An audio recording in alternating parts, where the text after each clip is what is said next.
Lawsuit reveals the NSA covered up 29 extraterrestrial messages from space.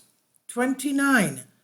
The picture here represents a broadcast known as the Arecibo message, put together by Carl Sagan and colleagues that was sent into space via radio waves at a special ceremony to celebrate the remodeling of their Arecibo radio telescope in Puerto Rico. Apparently, they received a response, and you can read more about it in the link here. It's speculative for sure, but the information below is not, and this article pertains to the real deal document. Strange signals detected from outer space are becoming quite popular, especially within the past couple of years alone, and one of the several studies posited that some of these signals could be from an intelligent extraterrestrial source.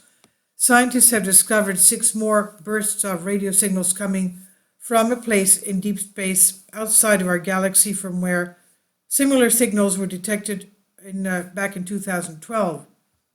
From this specific location, a total of 17 such radio signals have been received, and given their nature, there's also heavy speculation about whether we are being contacted by some type of extraterrestrial life form.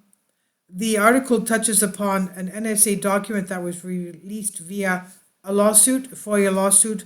Rumors around the internet say the agency was ordered to declassify the document back in 2004, but did not officially release it until 2011, which they did so quietly.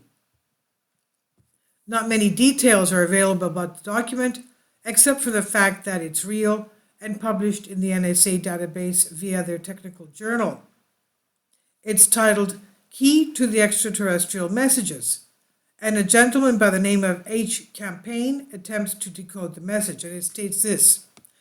Dr. Campaign presented a series of 29 messages from outer space. The following article develops the key to the messages.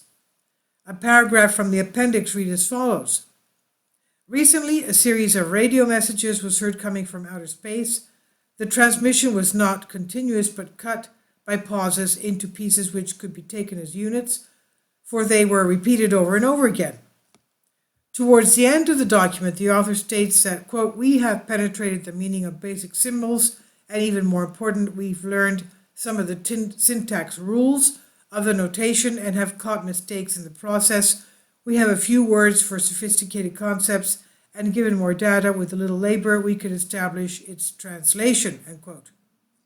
There was no document to be found that actually describes what exactly they found out and what that translation was. Quite interesting to say the least. Keep in mind this is one of the thousands of documents that have been released via FOIA requests, and dozens of global intelligence agencies and governments have now released hundreds of thousands of pages of documents that discuss possible extraterrestrial beings. For example, is an FBI document in the form of a memorandum addressed to certain scientists of distinction, to aeronautical and military authorities, and to a number of public officials.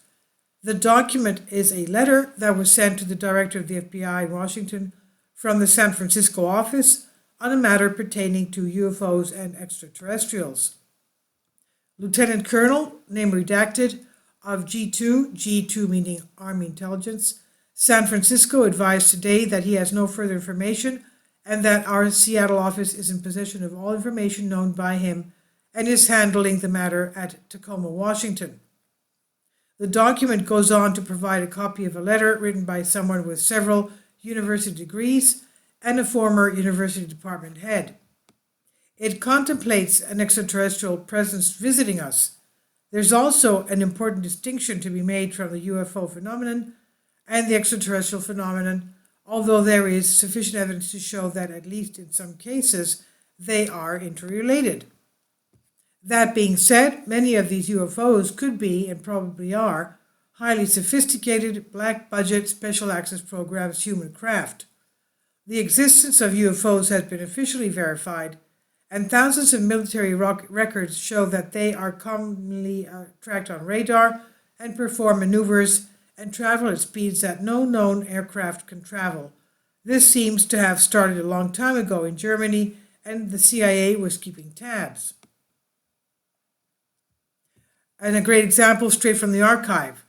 A German newspaper recently published an interview with George Klein, famous German engineer and aircraft expert, describing the experimental construction of flying saucers carried out by him from 1941 to 1945. There are hundreds of cases, and it's something that still happens today. A quite popular incident comes from Tehran, Iran. The incident occurred on the night of September 18, 1976. A 4-page U.S. Defense Intelligence Agency and NSA report describes the encounter in detail, and furthermore, both of the pilots involved discussed the event years later. What happened on this night is an example of what's happening multiple times with regard to military encounters of UFOs. Residents of the city noticed a big bright object in the sky. The airport traffic controller also noticed it was an intensely bright object that was not supposed to be there. The Iranian Air Force was contacted, and at that time they were close allies of the United States. This is, as we said, 18 September 1976, under the rule of the Shah, and they dispatched 2 F-4 fighter jets to check out the object. The United States took this encounter very seriously. A report of what happened was sent to multiple national security officials and President Gerald Ford, U.S. President Gerald Ford, CIA Director. Both pilots, when approaching the object, experienced weapon systems and electronic failure within their craft. As the F-4 approached the range of 25 nautical miles, it lost all instrumentation communications. When the F-4 turned away from the object and apparently was no longer a threat to it, the aircraft regained all instrumentation and communications. Another brightly lighted object came out of the original object, and the second object headed straight towards the F-4. Dr. Jacques Vallée, notable for co-developing the first computerized mapping of Mars for NASA and for his work at SRI International on the Network Information Center for ARPANET, a precursor to the modern Internet, also published a paper in the Journal of Scientific Exploration titled Estimates of Optical Power Output in 6 Cases of Unexplained Aerial Objects with Defined Luminosity Characteristics. In it is a great shot of one of the UFOs snapped by Canadian military pilots. And this is it, as we can see here. I'd like to point out, he says, although the existence of UFOs is verified, the fact that these could be operated by extraterrestrials is not. That being said, just as there was a lot of evidence for UFOs phenomena before all of this declassification, there is still abundant evidence that we are being contacted. This is what Brian O'Leary, NASA astronaut and Princeton physics professor, said. What points to the fact is that those directly involved with these sightings and those who have held some prominent positions have clearly stated hundreds of times that some of these UFOs are indeed operated by extraterrestrials. The thing has gotten so highly classified, it's just impossible to get anything on it. I have no idea who controls the flow of need to know because, frankly, I was told in such an emphatic way that it was none of my business that I've never tried to make it to be my business since. I've been interested in the subject for a long time, and I do know that whatever the Air Force has on the subject is going to remain highly classified. This is what former Senator Barry Goldwater said. Whoever is in control or in the know with regard to this topic, it's way above the government and most likely managed by some sort of secret government atop the deep state. Given the release of this information within these past few years, those that are mentioned in these files have come forward. One out of many examples would be now retired Navy Commander Pilot Graham Bethune, who held the top secret clearance. He was a VIP plane commander who flew most of the high-ranking officers and civilians from Washington, D.C. In his testimony, he explains how he was flying a group of VIPs and other pilots into Argentina, Newfoundland, when every single person on the plane witnessed a 300-foot object that traveled 10,000 feet straight up in a fraction of a second towards their plane. And as you can see from the video below, he was documenting the event extensively. To access the official files pertaining to this particular case, you can visit the government's Project Blue Book files to read, and you can find those in the links here.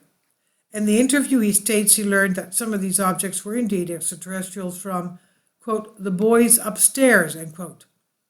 So, as you can see, there's no shortage of information within this realm in the form of credible sources and documented statements from credible people. This is not even the tip of the iceberg.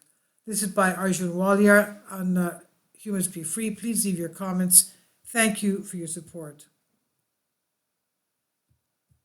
Kindly support my Patreon account. The daily posts are 5 videos daily, and they are totally different from what I have on my YouTube channel.